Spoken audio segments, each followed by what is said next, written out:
नमस्कार। इस क्लास में हम कक्षा 12 की राजनीति विज्ञान की जो एनसीईआरटी की पाठ्य पुस्तक है, जो वर्तमान में चल रही है कोर्स में, समकालीन विश्व राजनीति, वो हम पढ़ने वाले हैं। ये जो पुस्तक है वो कंप्लीट जो है इस वीडियो में हम पढ़ेंगे और कक्षा 12 के विद्यार्थी जो इस बार बोर्ड एग्ज़ाम दे रहे हैं उनके लिए ये अति उपयोगी है।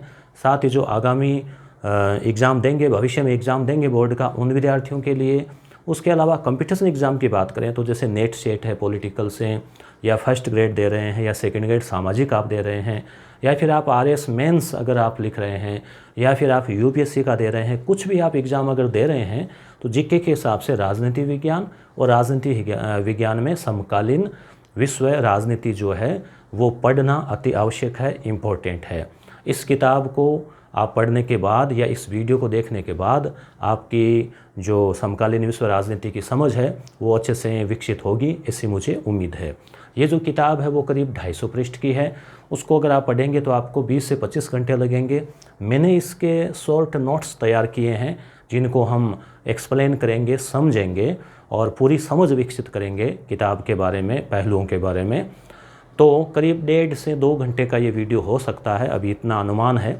तो इतने में आप जो है ये पूरी की पूरी किताब जो है इसको आप अच्छे से कवर कर सकते हैं। यहाँ से ऑब्जेक्टिव और डिस्क्रिप्टिव दोनों प्रकार की समझ विकसित करने का प्रयास किया जाएगा। इसकी ये जो 25 पृष्ठ की टाइप की हुई जो पीडीएफ है वो आपको मिल जाएगी यस गुरु एप्लीकेशन के ऊपर। उसका लिंक डिस्क्रिप्शन में मिल जाएगा, वहाँ पीडीएफ सेक्शन में आपको ये पीडीएफ जो है वो मिल जाएगी। तो शुरू करते हैं। इसमें शुरुआत जो है वो हुई है द्वितीय विश्व युद्ध से। तो थोड़ी सी हम भूमिका देख लेते हैं द्वितीय विश्व युद्ध की। तो आपको पहले विश्व मानचित्र के माध्यम से चीज़ें जो है वो क्लियर करने का प्रयास करते हैं। दूसरा विश्व युद्ध के बारे में आपको कुछ याद आ रहा होगा। 1939 से लेके और 1945 के बीच में दूसरा विश्व युद्ध लड़ा गया। उसमें विश्व के कुछ जो देश है वो एक तरफ थे और दूसरे देश एक तरफ थे। 2 धड़े जो है वो बने हुए थे। एक धड़े में जर्मनी था मुख्यतः, जर्मनी जो है, फिर उसके बाद में जापान है और इटली है, इत्यादि जो है वो देश थे। इन देशों को कहा गया धुरी राष्ट्र, यानी कि ये युद्ध में हार गए थे और इन पर युद्ध शुरू करने का आरोप लगाया गया था। और सामने जो थे उसमें जैसे अमेरिका है, यूएसए, रूस है, ये सब क्या कहलाए, ब्रिटेन है, ये सब कहलाए थे मित्र राष्ट्र, फ्रांस है और उसके अलावा कुछ और देश है। तो ये जो देश थे इसमें जो धुरी राष्ट्र वो हार गए। हारने के बाद में उनके साथ में कुछ संधियाँ की गई और साथ ही साथ यूएनओ की भी स्थापना हुई। अब क्या था कि पहले ब्रिटेन ताकतवर हुआ करता था, अब ब्रिटेन की स्थिति तो हालत ख़राब हो गई, कमज़ोर हो गई, कमर टूट गई उसकी। तो यूरोप से शक्ति का जो केंद्र था वो अमेरिका की ओर और रूस की ओर खिसक गया। अब विश्व युद्ध के बाद 1945 के बाद रूस और अमेरिका में जो है वो बॉस बनने की, पूरी दुनिया का जो संचालक बनने की, नंबर 1 बनने की जो होड़ थी, उस होड़ के दौरान दोनों ने एक दूसरे को कई बार नीचा दिखाने के लिए, कई बार रणनीतिक रूप से उसको कमज़ोर सिद्ध करने के लिए इन्होंने कई चालबाजियां खेली, इन्होंने कई जो है रणनीतियां अपनाई, कई इन्होंने प्रोपोगेंडा, हथियार, हथकंडे अपनाए। तो इन सब की जो घटनाएं हैं वो ही शीत युद्ध कहलाती है। शीत युद्ध का मतलब हो गया, मतलब एक प्रकार से ठंडा युद्ध, यानी सीधा हथियारों से युद्ध नहीं हुआ। हथियारों से युद्ध होता तो दुनिया ही बर्बाद हो जाती, क्योंकि अमेरिका के पास परमाणु बम, परमाणु शक्ति संपन्न, रूस भी बहुत शक्ति संपन्न था। द्वितीय विश्व युद्ध से मानवता का जो भयंकर विनाश हुआ वो भी एक दृश्य इनके दिमाग में था। इसलिए इनको पता था कि हम अगर सामने आमने लड़ेंगे तो हम पूरी तरह से नष्ट हो जाएंगे, तो फिर दुनिया किस काम की, जब नष्ट ही हो गए सब कुछ। तो फिर इन्होंने ये सोचा कि एक दूसरे को कैसे कमज़ोर किया जाए, कैसे अंतर्राष्ट्रीय स्तर पर उसको कमज़ोर दिखा के खुद जो है नंबर 1 बना जाए। तो इसी बॉस बनने की इच्छा में जो इन दोनों के बीच में लंबे समय तक जो है वो तकरार चलती रही और इन्होंने कुछ गुट भी बनाए, कुछ इन्होंने संधियां की, रणनीतियां की, हथियारों की होड़ भी चली, वो सब जो घटनाक्रम है सारा का सारा वो शीत युद्ध कहलाता है। तो एक तरह से 1945 के बाद ही ये शुरू हो गया था और मुख्यतः रूस और अमेरिका के बीच में जो एक दूसरे को नीचा दिखाने की होड़ और जो वर्चस्व अपने हाथ में लेने की जो होड़ थी वो शीत युद्ध था और ये 1991 तक चला। 91 में क्या खास हुआ, रूस के साथ जो 11 देशों का संगठन था जिसमें कि कजाकिस्तान और वो किर्गिस्तान, तुर्कमेनिस्तान इत्यादि जो 11 देशों का जो संगठन जो कि सोवियत संघ कहलाता था, उसका विखंडन हो गया। वो देश तंग आ गए और वो सब उससे अलग हो गए। तो इस पूरी किताब में सारा का सारा घटनाक्रम, जैसे शीत युद्ध की कुछ महत्वपूर्ण घटनाएं, उसके अलावा रूस का जो विखंडन है वो, और उसके अलावा गुट निरपेक्षता, भारत की उसमें क्या भूमिका रही, बहुत सारी जो चीज़ें हैं काफ़ी विस्तार से अच्छे तरीके से इसमें समझाई गई है, बताई गई है, उनको हम देखेंगे। तो अब हम देखते हैं आगे नोट्स के माध्यम से कि यहाँ क्या बताया गया है। तो पहला जो पार्ट है वो शीत युद्ध के दौर का है और उसमें क्यूबा का मिसाइल संकट, यानी आप कंपटीशन एग्ज़ाम के हिसाब से, ऑब्जेक्टिव के हिसाब से या फिर आपको लिखना है उस हिसाब से सारी चीज़ों में ये आपके काम आएगा। क्यूबा एक छोटा सा देश है जो कि अमेरिका और अमेरिका जो है उत्तरी अमेरिका उसके नीचे की तरफ आपको सीधा दिखाई देते हैं, सुविधा रहेगी आपके। जैसे इसमें आप देख पा रहे हैं ये जो इलाका है यहाँ के आसपास जो है वो क्यूबा, एक बार पुनः देख लीजिए। जैसे यहाँ पर ये जो क्यूबा है, तो क्यूबा का मिसाइल संकट ये क्या था, ये ऐसा था कि ये जो अमेरिका है ये तो था पूंजीवादी देश, अमेरिका और यूरोप के देश ये थे साम्यवादी देश। अब एक छोटी सी बात आपको पूंजीवाद और साम्यवाद में थोड़ा अंतर भी बता दें।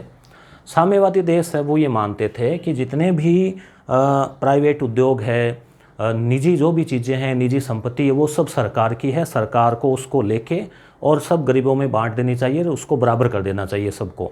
सारे उद्योग धंधे जो है या तो सरकार के हाथ में हो या फिर हो ही नहीं। तो साम्यवादी जो है वो सत्ता किसानों और मजदूरों के हाथ में देना चाहते थे और क्रांति के माध्यम से बदलाव करना चाहते थे, जबकि ये लोकतांत्रिक देश थे और यहाँ पर जो है वो संपत्ति का अधिकार भी था कि कोई भी व्यक्ति अपना खुद का बिजनेस चलाएं, उसको बड़ा करें, चाहे वो अरबपति बने खरबपति बने, सरकार को उसमें कोई लेना देना नहीं है, सरकार को केवल वो टैक्स देता रहे। तो पूंजीवाद जो है उसमें उनके समर्थक ये ऐसा मानते हैं। तो इसमें क्या है, उद्योग धंधों का विकास तेज़ी से हो रहा था। रूस का अपना प्लान था अलग, मार्क्सवाद के अनुसार, मार्क्सवादी साम्यवादी कम्युनिज्म, कि जो खेत है, कृषि है, वो भी एक तरह से सामूहिक होनी चाहिए, यानी कि हर किसी व्यक्ति का पर्सनल कृषि नहीं हो, पर्सनल खेत नहीं हो, सभी लोग गांव की खेती हो, अपना अपना जाएं, श्रम करें और जो हिस्सा लास्ट मिलता है उसका बंटवारा कर लें बराबर। तो इस प्रकार की चीज़ें देखने में तो अच्छी लग रही है, मगर प्रैक्टिकल में क्या होता है कि हो नहीं पाती है, क्योंकि व्यक्ति जो है, सारे व्यक्ति ईमानदार मेहनती नहीं होते, बहुत सारे कामचोर भी होते हैं। तो उस स्थिति में जो सामूहिक चीज़ें होती है वहाँ पर गड़बड़ होने लगती है। और धीरे धीरे स्थिति ऐसी भी आई कि रूस के जो उद्योग धंधे हैं वो चौपट होने लगे और लास्ट में रूस है या जो साम्यवादी देश है उनको भी औद्योगिकरण को अपनाना पड़ा, पूंजीवाद को अप्रत्यक्ष रूप से अपनाना पड़ा। तो इस प्रकार एक थोड़ी आपके समझ विकसित हुई होगी कि पूंजीवाद और साम्यवाद में क्या फ़र्क है। समाजवाद क्या है? समाजवाद एक बीच की अवधारणा है। समाजवाद में ये कहा जाता है कि सरकार को प्रयास करने चाहिए कि समाज के अंदर समानता बनी रहे, अमीर बहुत ज़्यादा अमीर नहीं हो, गरीब बहुत गरीब नहीं हो, उसका शोषण नहीं हो। इसके लिए सरकार कुछ योजनाएं या कुछ उद्योग, कुछ उत्पादन के साधन अपने हाथ में रखती है और साथ में निजी भी चीज़ें रहती है। तो एक प्रकार से मिश्रित अर्थव्यवस्था जो है इसमें चलती है। तो हम बात कर रहे थे क्यूबा संकट की। तो क्यूबा जो है वो एक रूस समर्थित साम्यवादी सरकार जो है वहाँ पर बनी हुई थी और वहाँ पर क्या है कि एक ऐसी स्थिति आ गई 1962 में उस क्यूबा को लेकर कि ऐसा लगने लग गया दुनिया को कि रूस और अमेरिका में युद्ध हो जाएगा। जैसे अभी रूस ने जब यूक्रेन के ऊपर हमला किया तो एक बार के लिए ऐसा लग रहा था ना कि बड़ा युद्ध हो सकता है, मगर नाटो जैसे पीछे खिसक गया तो अच्छा हुआ ये, क्योंकि नहीं तो फिर ये युद्ध जो है वो भयानक रूप ले सकता था। तो ऐसी स्थितियाँ आती है कई बार विश्व के सामने जब लगता है कि भयानक युद्ध छिड़ सकता है। तो क्यूबा का मिसाइल संकट क्या था? 1962 में, आप इसको ऐसे जोड़ के याद रख सकते हैं कि भारत और चीन का युद्ध भी 62 में हुआ था। तो 1962 में वहाँ पर फिदेल कास्त्रो की जो क्यूबा में जो सरकार थी, फिदेल कास्त्रो वहाँ के राष्ट्रपति थे, और वहाँ पर रूस के द्वारा परमाणु मिसाइल जो है वो लगा दी गई थी। तो अब इससे क्या हुआ कि रूस को भी, जो अमेरिका है उसको भी डर लगने लगा कि हो सकता है उसके ऊपर कोई हमला करने का प्लान हो रूस का। और उस समय रूस के जो राष्ट्रपति थे वो थे ख्रुश्चेव, और अमेरिका ने क्या किया कि अमेरिका ने अपने वहाँ जहाज़ें जो है वो आड़े लगा दी कि वहाँ से किसी भी प्रकार की कोई मदद जो है नहीं आ सके समुद्र के रास्ते से। तो ये एक ऐसा संकट था जब ऐसा लगने लगा कि युद्ध जो है बड़े पैमाने पे अमेरिका और रूस के बीच छिड़ सकता है, मगर फिर इसको टाल दिया गया अमेरिका की समझदारी के द्वारा। अमेरिका इसमें कदम पीछे हटा लिया अमेरिका ने, यानी जैसे ही ये जहाज़ें आड़ी लगाई तो फिर रूस ने भी अपने कदम पीछे हटा लिए, यानी दोनों ही जो है धीरे धीरे पीछे खिसक गए। तो क्यूबा का मिसाइल संकट क्या था? 1962 में जो क्यूबा में परमाणु मिसाइल तैनात की गई उसको लेकर उत्पन्न हुआ, और फिर जो है इसको समापन इसका कर दिया गया।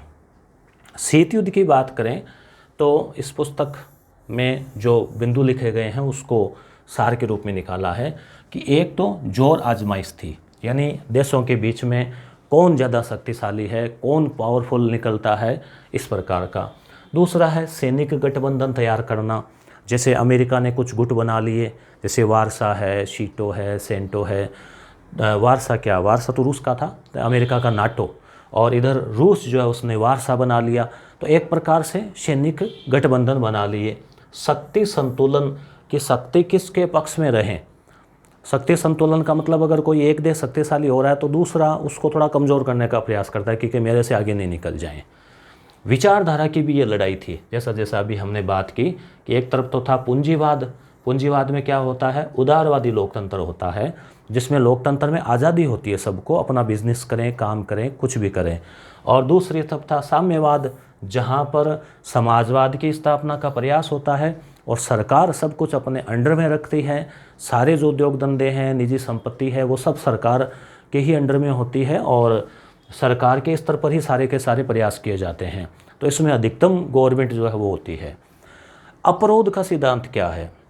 जैसे क्यूबा का संकट आया, या फिर वर्तमान में आप देख लो यूक्रेन पर जैसे हमला किया रूस ने, तो अमेरिका वगैरह खुलकर सामने नहीं आई कि नहीं हम इसके साथ होंगे। वो दूसरे रास्ते अपना रहे हैं, जैसे चाहे वो आर्थिक पाबंदियां लगाना हो, कोई रणनीतिक रूप से उसको दोषी सिद्ध करना हो, मगर आमने सामने नहीं लड़ रहे। तो ये घटना अपरोध कहलाती है। अपरोध का मतलब हो गया रोक और संतुलन, यानी कि एक दूसरे जो गुट है उसके पूर्णतः नष्ट हो जाने का भय, कि अगर हम लड़ बैठे आपस में तो दोनों ही मर मिट जाएंगे, हस्ती मिट जाएगी, दुनिया बर्बाद हो जाएगी। तो फिर ऐसी जो राजनीति है वो किस काम की? तो इन देशों को पता है कि दोनों के पास ही घातक हथियार है, और अगर ये आमने सामने लड़ लिए तो फिर युद्ध समाप्त होने वाला ही नहीं है, मानवता ही समाप्त हो जाएगी। तो इसलिए अपरोध का सिद्धांत का मतलब कि रोक और संतुलन का सिद्धांत। ये जो युद्ध है वो किस प्रकृति का था? तो युद्ध जो है वो इसकी तासीर ठंडी थी, मतलब भयंकर लड़ाइयाँ नहीं हुई, सामने आमने सामने सीधे हथियार बरसा दिए, बम छोड़ दिए, ऐसा नहीं था। ठंडी तासीर, यानी कि एक दूसरे को कूटनीतिक रूप से नीचा दिखाना, ये था इसमें। अब आता है सोवियत संघ। इसमें क्या क्या था, कौन कौन से देश शामिल थे? तो ये साम्यवादी गुट था जिसको सोवियत संघ कहा जाता था। इसमें पूर्वी यूरोप के कुछ देश थे। सबसे बड़ा देश रूस था, उसके अलावा पोलैंड है, चेक मतलब चेकोस्लोवाकिया है, बुल्गारिया है, हंगरी है और रोमानिया है। तो ये जो देश इसमें शामिल थे, इनका गुट साम्यवादी कहलाता था। रूस ने इन देशों के साथ में एक समझौता कर रखा था जिसका नाम था वारसा पैक्ट। पैक्ट यानी समझौता। वारसा पैक्ट क्या था? इसमें इन्होंने ये कहा कि अगर हम 11 देशों में से किसी पर भी कोई दुश्मन देश या पूंजीवादी देश हमला करता है तो एक देश के ऊपर हमला अगर होगा तो सब के ऊपर माना जाएगा और सब के सब मिलकर उसकी ठुकाई करेंगे, उससे लड़ेंगे। तो ये वारसा पैक्ट जो है 1955 में हुआ था, साम्यवादी गुटों का था। जबकि अमेरिका ने भी ऐसे कई समझौते कर रखे थे इससे पहले ही, ये रूस ने तो बाद में किया, इससे पहले ही कर रखे थे, जैसे कि नाटो है। तो अमेरिकी जो गुट है उसमें यूएसए जो गुट है, यूनाइटेड स्टेट ऑफ अमेरिका, इसमें पश्चिमी यूरोप के देश शामिल थे। पश्चिमी यूरोप में जैसे वो फ्रांस, ब्रिटेन इत्यादि आ जाते हैं। फ्रांस, इटली, पश्चिमी जर्मनी पश्चिमी कैसे। दूसरा जो विश्व युद्ध हुआ तो उसमें जर्मनी सबसे ज़्यादा जिम्मेदार था, हिटलर और उसकी रणनीतियाँ। तो क्या हुआ कि जो जर्मनी है उसको हारने के बाद 1945 में उसके 2 टुकड़े कर दिए गए थे जर्मनी के। तो एक हिस्सा पश्चिमी, एक पूर्वी हिस्से को रूस ने संभाला, पश्चिमी हिस्से को जो अमेरिका आदि देशों ने संभाला, उसका विकास करना शुरू किया और बीच में एक दीवार बना दी जिसे कहते हैं बर्लिन की दीवार। बर्लिन क्या है, जर्मनी की राजधानी थी। तो बर्लिन की जो दीवार है वो बना दी और इधर वाला जो जर्मनी था पूर्वी, वो साम्यवादी प्रभाव में था और पश्चिमी जो जर्मनी है वो पूंजीवादी प्रभाव में था। हम आगे देखेंगे कि पश्चिमी जर्मनी यानी पूंजीवादी जर्मनी का तो ज़बरदस्त विकास हुआ, वहाँ पर उद्योग धंधे लग गए, सड़कें बन गई, बिल्डिंगें बन गई, इमारतें बन गई, भौतिक और आर्थिक विकास ज़बरदस्त हुआ, तकनीकी विकास हुआ। जबकि जो पूर्वी जर्मनी था, जो कि रूस के अंडर में था, जो कि साम्यवादी था, वो काफ़ी पिछड़ा रहा। तो ये भी एक साम्यवाद और पूंजीवाद का रिजल्ट दिखा रहा था जर्मनी में भी। और लास्ट में जर्मनी जो है वो एक हो गए 1991 में। 89 और 90 में दीवार ढह गई थी वो हम आगे देख लेंगे। तो नॉर्वे और पुर्तगाल, तो ये थोड़े से देशों के नाम आपको ध्यान में रखने हैं कि वो कौन से गुट में थे। आगे चलें। अब जो अमेरिका के जो संगठन थे जैसे नाटो, अभी नाटो खूब चर्चा में चला है। आप लोगों ने यूक्रेन का मामला देखा तो यूक्रेन नाटो में मिलना चाह रहा था और रूस कह रहा है कि नाटो में नहीं मिलना है क्योंकि तुम पहले मेरे सदस्य थे। 1991 तक रूस का वो एक सहयोगी देश था, संगठन में शामिल था सोवियत में, और अब वो नाटो में मिलना चाह रहा है। तो नाटो में अगर मिल जाता है तो फिर एक वो ज़बरदस्त तरीके से रूस के बॉर्डर पर ही एक तरह से नाटो का जो है वो प्रतिनिधि बन जाएगा। इस पर भी मैंने एक पूरा वीडियो बना रखा है आधे घंटा का, रूस यूक्रेन युद्ध और इसके कारणों के ऊपर, आप देख लेना। तो नाटो की स्थापना जो है वो 1949 में की गई। नाटो का पूरा नाम नॉर्थ अटलांटिक ट्रीटी ऑर्गेनाइजेशन, यानी कि जो पूर्वी अटलांटिक देश है, इसको आपको समझाते हैं उससे मैप से। जैसे कि अटलांटिक का मतलब क्या हो गया, जो महासागर है। जैसे ये जो महासागर है इसको अटलांटिक सागर कहते हैं, ये एस की आकृति का है, आप देख पा रहे हैं यहाँ पे। तो नॉर्थ यानी उत्तरी अटलांटिक के जो देश है, नॉर्थ अटलांटिक ट्रीटी यानी संधि ऑर्गेनाइजेशन, संधि संगठन। तो अमेरिका ने, जैसे अमेरिका हो गया, और नॉर्थ अटलांटिक में जैसे ये ब्रिटेन, फ्रांस, ये सब आ गए। तो ये जो देश है इनका ये अफ्रीका नहीं है, इसमें ये इधर वाले जो देश है वो शामिल है। तो यहीं पर जो यूक्रेन वाला जो मामला है वो यहाँ चल रहा है यहाँ पर। तो इसमें अमेरिका ने जो है ये संगठन बनाया नाटो। तो इसमें उस समय 12 देश शामिल थे और वर्तमान में अब 30 देश शामिल है। यूक्रेन जो है वो इसमें मिलना चाह रहा था मगर अब उसने मना कर दिया है कि चलो मैं नहीं मिलूँगा, मगर रूस कह रहा है कि नहीं, लिखित में दो और अच्छे से जो है पूरी तरह से निर्णय लेके बताओ। SEATO, South East Asian treaty organisation 1954, दक्षिणी पूर्वी एशियाई देशों के साथ में गुट बनाया। सेंटो, ये सेंट्रल जो देश थे एशिया के, उनको लेकर, मध्य एशिया के देशों को लेकर एक गुट बनाया 1955 में। तो ये पहले बगदाद समझौता हुआ। बगदाद जो है वो इराक की राजधानी है और उसके बाद जो है ये देशों का ग्रुप बना। तो ये पूंजीवादी गुट थे। तो आपको 3 नाम याद रखने या पहचान कर लेना है कि पूंजीवादी गुटों में नाटो, सीएटो और सेंटो। इस प्रकार से अमेरिका ने रूस को ज़्यादा व्यापक स्तर पर घेरने का प्रयास किया, जबकि रूस ने जो इसके बदले में संगठन बनाया जिसके बारे में अभी अभी हमने पढ़ा वो था वारसा पैक्ट, जिसकी स्थापना कब हुई अगर आपको याद है तो कमेंट करके बताएं। देखें अभी अभी हमने पढ़ा था इसके बारे में। तो रूस के जो गुट है वो ज़्यादा नहीं थे, हालांकि रूस अपने आप में ही बड़ी चुनौती दे रहा था। अब ये मार्शल योजना क्या है? मार्शल योजना ये थी कि अमेरिकी राष्ट्रपति ने ये कहा कि दूसरे विश्व युद्ध में यूरोप का बहुत ज़्यादा नुकसान हुआ, पुल टूट गए, सड़कें टूट गई, इमारतें टूट गई, सब कुछ संगठन नष्ट हो गए। युद्ध में तो होता ही है, बमबारी में, गोलीबारी में और में, तो उसका पुनर्निर्माण किया जाए, उसके उद्योग धंधों का और का। तो अमेरिका के द्वारा जो यूरोप के पुनर्निर्माण की जो योजना थी उसे मार्शल योजना कहते हैं, और इसके लिए अमेरिका ने बहुत ज़्यादा मात्रा में जो धन है वो इन देशों को दिया, उधार दिया।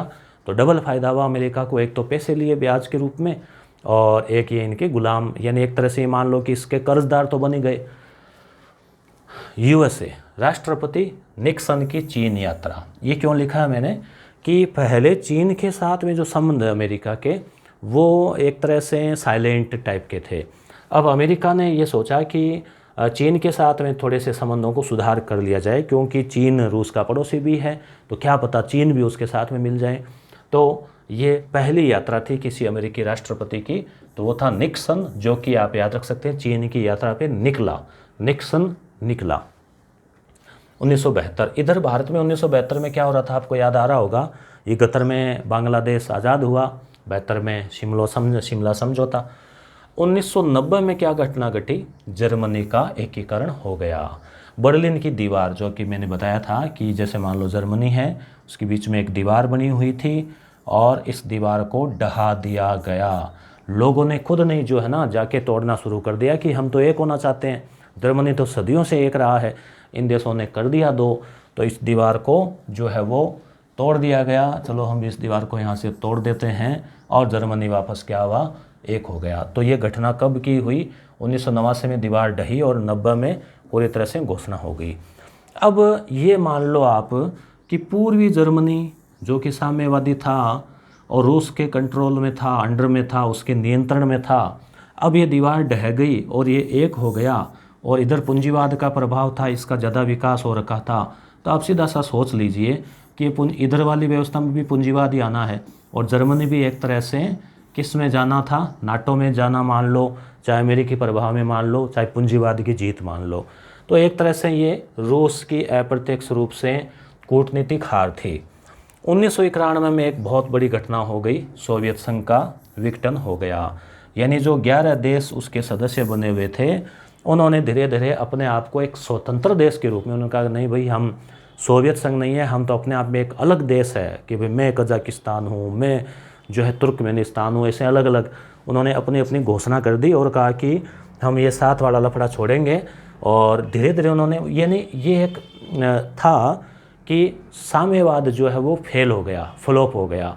ये चाह रहे थे कि अब सुधार होना चाहिए, देश का विकास नहीं हो रहा, उद्योग धंधे ठप हो रहे हैं, अर्थव्यवस्था गिर रही है, जीडीपी गिर रही है, और लोग जो है देख रहे हैं उधर पश्चिम में किस तरह से पूंजीवाद के साथ देशों ने विकास कर लिया, और इधर हम इस साम्यवाद की पूंछ पकड़े बैठे हैं और कुछ विकास नहीं हो रहा। तो इस प्रकार से इन देशों को लगने लग गया कि नहीं हम हमारा स्वतंत्र विकास करेंगे, अपनी नीति जो है वो खुली नीति रखेंगे, जो सही लगेगा उसको लेंगे, किसी एक चीज़ का ढर्रा जो है पटरी पे नहीं चलेंगे। तो इस प्रकार से सोवियत संघ जो है उसके जो देश थे वो उसके स्वतंत्र हो गए और सोवियत संघ का विघटन हो गया। अब आप देख लो जैसे सोवियत संघ का विघटन हुआ तो सामने सीधी सी बात है कि शीत युद्ध का भी अंत हो गया, वर्चस्व की लड़ाई भी खत्म हो गई। साफ साफ देखने लगा कि अमेरिका, नाटो ये देश अधिक वर्चस्वशाली है। वारसा पैक्ट अपने आप ही समाप्त हो गया जब 11 देश स्वतंत्र हो गए। साम्यवाद की जो दौड़ है वो समाप्त हो गई, पूंजीवाद जीत गया, और धीरे धीरे रूस और अन्य जो 11 देश थे उन्होंने भी पूंजीवाद को अपनाना शुरू कर दिया। परमाणु अप्रसार संधियाँ, इसकी भी हम बात करेंगे, क्योंकि सबसे पहले विश्व में परमाणु परीक्षण जो किया तो वो अमेरिका ने किया, परमाणु बम गिराया जापान के ऊपर। तो जैसे अमेरिका ने परमाणु बम गिराया तो दुनिया को लगा कि यार इतना खतरनाक बम है कि पूरा का पूरा शहर तबाह हो गया। तो अमेरिका तो बहुत पावरफुल देश है, पता नहीं वो किसी भी देश को बर्बाद कर सकता है। तो अब एक ये होड़ आ गई कि अगर परमाणु बम हाथ में आ जाए तो कोई भी देश जो है वो शक्तिशाली हो सकता है और उसको कोई चुनौती देने वाला नहीं हो सकता, और ये एक सच्चाई भी है। तो रूस ने भी तुरंत तकनीक ईजाद की और परमाणु बम बना लिया। तो रूस ने बना लिया, अमेरिका ने बना लिया, इसके साथ साथ कुछ और देशों ने भी बनाने का प्रयास किया, जैसे भारत, पाकिस्तान, चीन ने बना लिया पहले ही, भारत से पहले ही। तो अब ये लगने लगा कि ये तो ऐसे तो तकनीक फैल रही है लोगों के बीच में और सारे देशों के पास आ जाएगी, फिर पता नहीं किसी का कोई भेजा खिसक जाए, किसी खोपड़ी सनकी हुई हो किसी देश की, या मान लो आतंकवादी गुटों के हाथ में वो देश चढ़ जाए, तो फिर जैसे पाकिस्तान में जैसा खतरा बना रहता है, मान लो परमाणु हथियार आतंकवादियों के हाथ में पड़ गए तो क्या होगा, तो वो तो फोड़ देंगे उसको कि ले चलो। तो इसमें क्या है कि परमाणु की जो तकनीक है उसका अप्रसार ज़रूरी है, मतलब प्रसार नहीं हो, इसलिए परमाणु अप्रसार संधियां जो है वो इन देशों ने की, उन्होंने समझौते किए, संधियां की, वो ये परमाणु अप्रसार जो है वो संधियां है।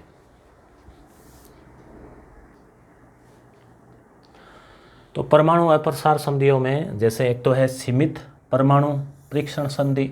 इसमें यह कहा गया कि परमाणु का जो परीक्षण है वो नहीं कर सकते, कहाँ कहाँ, न तो जल में कर सकते हैं समुद्र में, न ज़मीन पर कर सकते हैं, न आसमान में कर सकते हैं, तो फिर कहाँ करेंगे, पाताल में। तो इस प्रकार से ये प्रयास किया गया कि परमाणु का परीक्षण कोई देश कहीं पर भी नहीं करे। अगर वो परीक्षण करता है तो उसके ऊपर खतरनाक आर्थिक प्रतिबंध लगाए जाएंगे ताकि वो देश फिर एक तरह से पंगु हो जाए व्यापार या आर्थिक रूप से, तो वो हिम्मत नहीं करेगा करने की। दूसरा परमाणु अप्रसार संधि NPT, तो इसमें क्या था, ये 1970 191 देश सदस्य और 5 स्थायी देश 1967 से पहले। इसमें ये बात, मूल बात ये थी कि 1967 से पहले जिन देशों ने परमाणु परीक्षण कर लिया बस वो ही वेद है, मतलब वही जो देश है बस वो ही परमाणु बम रख सकते हैं, बाकी नहीं रख सकता। अभी 1967 वाला क्या नियम लगा लिया, और नियम लगाने वाले कौन थे, वही देश जिनके पास परमाणु बम है, यानी कि भाई हमारे पास परमाणु बम है, हमने परीक्षण कर लिया, अब दूसरा कोई नहीं ले सकता, क्लियर। और 1967 से पहले जिन्होंने कर लिया वो कर लिया। तो ये भी एक तरह से देखो आप कि ये परमाणु संपन्न देशों की दादागिरी हो गई ना, कि भाई हमने कर लिया पर आप नहीं कर सकते, और 1967 से पहले कर लिया। या तो फिर इनको ये होना चाहिए कि हम भी नष्ट कर रहे हैं, आप भी मत करो, और हमारे पास जो हम नष्ट कर रहे हैं, परंतु ऐसा था नहीं। तो 5 स्थायी जो देश सदस्य हैं, आपको पता ही है UNO के 5 स्थायी सदस्य, अमेरिका, रूस, चीन और ब्रिटेन और फ्रांस, तो ये जो देश है इनके पास में माना गया, बाकी को जो है वो नहीं। परंतु भारत, पाकिस्तान और इजराइल इसके सदस्य नहीं है, वो इसके सदस्य नहीं बने क्योंकि उनको तो परमाणु परीक्षण करना था ना। अब भारत के पड़ोस में चीन के पास परमाणु और भारत के पास नहीं है, तो फिर चीन जीने देगा क्या हमें। साल्ट, ये भी जो है इसका नाम हो गया स्ट्रेटेजिक आर्म्स लिमिटेशन टॉक्स, ये साल्ट हो गया। और इसके अलावा स्टार्ट जो है ये फर्स्ट और सेकंड क्या है, पहले साल्ट 1 आई फिर साल्ट 2 आई, ऐसे ही स्टार्ट 1 स्टार्ट 2, ये 1991 में संधि थी, स्ट्रेटेजिक आर्म्स रिडक्शन ट्रीटी। तो जो सामरिक रणनीतिक हथियार उनकी कमी के लिए संधि थी, इसमें 91-93 ये तो। और एक CTBT comprehensive test ban treaty, भारत ने इस पर हस्ताक्षर नहीं किए हैं, 1995 में आई। तो इस प्रकार से आप देख सकते हैं कि परमाणु संधियों को लेकर ये आपके सेकंड ग्रेड में भी साफ साफ टॉपिक है, और भी कई एग्ज़ाम, कंपटीशन एग्ज़ाम में भी टॉपिक दिया रहता है ये। तो परमाणु संधियों में सीमित परमाणु परीक्षण संधि है, परमाणु अप्रसार संधि है, साल्ट है, स्टार्ट है और CTBT है। तो भारत ने इसमें किसी पर भी हस्ताक्षर नहीं किए हैं। देखो भारत की रणनीति एक अलग है, अलग प्रकार की जो विदेश नीति है वो अपने पहले प्रधानमंत्री जवाहरलाल नेहरू जी से लेकर वर्तमान मोदी जी तक उस विदेश नीति को जो है समय समय पर तराशा गया है। आपने देखा होगा कि अभी प्रधानमंत्री जो पाकिस्तान के जो इमरान है उन्होंने भी भारत की विदेश नीति की तारीफ़ की है। क्या कहा है कि भारत एक तरफ तो रूस है उससे तेल मंगा रहा है, जबकि रूस के ऊपर बैन लगे हुए हैं, रूस पर प्रतिबंध लगे हुए हैं अभी यूक्रेन के युद्ध के कारण, फिर भी भारत की विदेश नीति ऐसी है कि भारत मंगा सकता है। दूसरी चीज़ कि अमेरिका के साथ में भी भारत का एक गठबंधन है क्वाड, जिसमें भारत है और अमेरिका है, जापान और ऑस्ट्रेलिया है, चारों मिलकर चीन को घेरने के लिए एक चतुष्पक्षीय वार्ता जो इन्होंने कर रखी है। तो इस प्रकार से अमेरिका का भी भारत मित्र है, यूक्रेन का भी है, यूक्रेन में भारत के 20,000 विद्यार्थी वहाँ MBBS कर रहे थे, और रूस का भी मित्र है। तो ये ही भारत की जो विदेश नीति है उसकी कुशलता है, कलाकारी है। तो हम बात कर रहे थे कि भारत ने किसी भी संधि पे हस्ताक्षर नहीं किए, भारत ने प्रतिबंध झेले, वापस प्रतिबंध हटाने भी पड़े, और परमाणु परीक्षण भी कर लिया, और 2 बार जो है अच्छे से परमाणु परीक्षण कर लिया। ठीक है, अब हम आगे चलते हैं। गुट निरपेक्ष आंदोलन। गुट निरपेक्ष आंदोलन क्या था? गुट निरपेक्ष का मतलब ये हुआ दोस्तों कि जब अभी हमने देखा कि एक तरफ तो अमेरिका है, ठीक है, एक तरफ रूस है, 2 बड़े देश, और कुछ इनके छोटे छोटे जो इनके सहयोगी, जैसे वारसा, शीटो, सेंटो, इधर ये वारसा में जैसे ये मान के चलो कि इधर ये देश है, इधर ये देश है, वारसा वाले, नाटो वाले, सेंटो वाले, तो ये 2 गुट बने हुए थे। जबकि भारत जो है, भारत ने साफ साफ कर दिया कि वो किसी भी गुट में शामिल नहीं होने वाला। भारत के प्रथम प्रधानमंत्री जवाहरलाल नेहरू जी और उसके अलावा उस समय विश्व के कुछ अन्य नए स्वतंत्र देशों ने जो है साफ साफ कर दिया कि वो किसी भी गुट में शामिल होने वाले नहीं है। हालांकि ये दोनों ही प्रलोभन दे रहे थे कि आप हमारे साथ आ जाओ, आप हमारे साथ आ जाओ, ये फ़ायदा मिलेगा, तकनीक देंगे, ये देंगे, वो देंगे, मगर भारत और कुछ देशों ने साफ साफ मना कर दिया। तो देखो, नेहरू, नासिर, टिटो, सुकर्णो, एनाक्रुमा, ये 5 नाम आप याद रखना। जवाहरलाल नेहरू, नासिर, टिटो, अहमद सुकर्णो और एनाक्रुमा, ये भारत के, ये मिस्र के, ये यूगोस्लोवाकिया के, ये इंडोनेशिया के और ये घाना के। तो उस समय के जो 5 बड़े देश और उनके जो मुखिया थे, जो कि नवोदित देश भी थे, ये स्वतंत्र हुए थे नए नए, तो इन्होंने क्या है कि साफ साफ मना कर दिया कि हम किसी भी गुट में शामिल नहीं होंगे, बल्कि हम एक ऐसा संगठन बनाएंगे जो किसी भी गुट में नहीं है। यानी ये वैसे तो ये भी एक गुट हो गया, मगर ये गुट वैसा गुट नहीं था किसी को नीचा दिखाना या कोई युद्ध करना, ये शांतिपूर्ण प्रयास आते थे। ये कह रहे थे कि हम इन दोनों के साथ ही न होके हम अपने एक स्वतंत्र विदेश नीति अपनाएंगे, हम हमारे हिसाब से जो उचित लगेगा उसका हम समर्थन करेंगे। तो ये नीति अभी भी काम आ रही है। यूक्रेन के टाइम भी आप देख लो, अभी मैंने फ़ायदे बताए थे, जैसे भारत, अमेरिका और रूस दोनों ही उसके दोस्त बने हुए हैं। और दूसरी बात कि यूक्रेन है, तो यूक्रेन पर भारत जो है वो एकदम सीधा स्टैंड तो कैसे ले कि वो सीधा सीधा या तो रूस के पक्ष में जाएं या फिर वो यूक्रेन के पक्ष में जाएं। ऐसा तो भारत करने में फ़ायदा क्या है, मतलब क्या है? तो इस प्रकार से जो गुट निरपेक्ष आंदोलन है वो आप समझ गए होंगे कि किसी भी गुट में शामिल नहीं होने की जो रणनीति थी वो गुट निरपेक्ष था। और फिर अपने आप में ये भी एक आंदोलन बन गया जिसमें बहुत सारे लोग शामिल हो गए। तो सबसे पहले क्या हुआ कि 1955 में बांडुंग में एक सम्मेलन हुआ। बांडुंग इंडोनेशिया में होना चाहिए। तो इसमें नाम का मतलब नॉन अलायंस मूवमेंट, नॉन यानी गुट निरपेक्ष, नॉन अलायंस यानी बिना गुट का मूवमेंट यानी आंदोलन की नींव पड़ी। यानी उसी समय फिर उन्होंने सोच लिया कि हम इस प्रकार से ये करेंगे। तो पहला सम्मेलन ये आपको याद रखना 1961 में हुआ बेलग्रेड में, जिसमें 25 सदस्य थे और ये प्रथम सम्मेलन था। 2019 में इसका 18वां सम्मेलन हुआ जो कि अजरबैजान में हुआ। 120 सदस्य इसमें शामिल थे। हालांकि अभी सवाल भी उठता है कि अब तो कोई गुट ही नहीं है, फिर इसकी क्या ज़रूरत है? तो हम इसकी चर्चा करेंगे अभी आगे। अब गुट निरपेक्ष आंदोलन की विशेषताएं क्या थी? तटस्थता की नीति नहीं है ये। तटस्थता का मतलब क्या हो गया कि वो 2 लड़ रहे हैं, लड़ो मरो, वो जाने उनका काम जाने, अपन बस चुपचाप बैठे हैं, या आजकल वीडियो बनाते हैं कि वीडियो बना रहे हैं, ऐसा नहीं है। वो तटस्थता होती है, मतलब किसी को कोई मतलब नहीं। भारत में ऐसा नहीं है, तटस्थता नहीं है। आप देखिए, इसको समझिए। ये पृथकतावाद भी नहीं है कि बस हम अलग बैठे, हमें कोई लेना देना नहीं, ऐसा भी नहीं है। ये क्या है फिर? ये अंतर्राष्ट्रीय महत्व के मामलों में सक्रियता है। जैसे आप देख लीजिए कि अभी यूक्रेन का मामला है, तो भारत क्या कह रहा है? भारत कह रहा है कि हालांकि भारत ने वोटिंग नहीं की रूस के खिलाफ, मगर भारत कोई सम्मेलन होता है तो उसमें अपना पक्ष रखता है, अपनी बात कहता है कि बातचीत के द्वारा समाधान होना चाहिए। रूस और यूक्रेन के नेताओं को एक मंच पे बैठना चाहिए, जो समस्या है उनका समाधान होना चाहिए। तो ये नहीं कि हमें कोई लेना देना नहीं, मरो चाहे भिड़ो कुछ भी हो।